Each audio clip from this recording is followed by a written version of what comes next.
Hello and welcome to the DIY Investing YouTube channel. Don't forget to like this video and subscribe down below. Today we are covering a 5-minute stock analysis. This is going to be a quick first look at a stock, and today we are covering 3M Company. I will be going through the entire S&P 500 alphabetically, and the first one up is 3M. I haven't looked at this company before, and we're going to begin with the business description. The quality of the company is the first thing we want to understand. So this is the 3M Company develops and manufactures and markets various products worldwide, operates through 4 business segments: safety, industrial, transportation, electronics, healthcare, and consumer. They produce personal safety products, adhesives, tapes, abrasives, and various products like that. So what we can immediately see is that this is a company that is producing consumer products, and it is a manufacturing company. So they manufacture their own products, they develop them, and they market them. So it's vertically integrated across the supply chain. In general, this type of market is a pretty high quality. So I'm starting to think this is a high quality company. The next thing I'm going to check is that the beta is 0.963. This is very close to 1. A beta close to 1 means it's going to be very similar in volatility to the S&P 500 index. This is not an overlooked stock because the share turnover is 103%. Probably not something I'm super interested in, but so far it's probably a pretty high quality company. Now let's dive into our key statistics. Now we're on quickfs.net, where you can get all of the information on this. This is for the ticker MMM, 3M Company. So again, we're going to first look at the return on invested capital, pretty solidly above 20% across the last 20 years. That's very good news. It suggests a high quality company. Again, we're seeing our median returns. Again, return on invested capital 22%, return on assets 13%, and return on equity of 41%.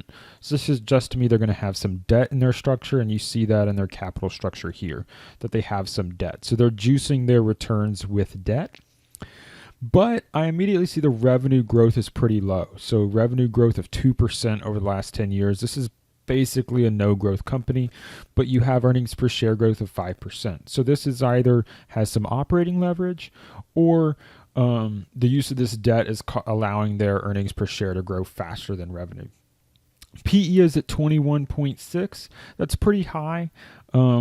I don't generally want to buy companies at a 5%. It's like a 4.5% earnings yield, basically 22 PE. Your revenue growth is only 2%. And so you're looking at a rate of return somewhere in the 6 to 7% range. Not super interesting to me, but it is a high quality company. And so it's not surprising that high quality company is trading at a PE of 21 to 22. So let's look at here at the numbers over the last 10 years. So again, you see revenue growing from 29 billion. This is in millions. So 29 billion in 2011 to 32 billion in 2020. Pretty low growth. Earnings per share growth has been a little bit more substantial, going from 596 up to 925. So not even doubling in 10 years. That's less than 7% earnings per share, which is, again, this is 5%. That's below what I'm really interested in. But this would be attractive to me if the PE ratio was close to 10 or 12 to get a high quality company at that rate. But I'm not willing to pay up if you're only going to get that at this amount.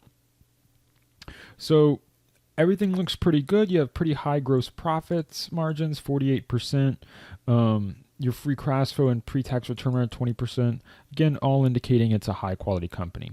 Let's quickly look at some other information here. How about the balance sheet?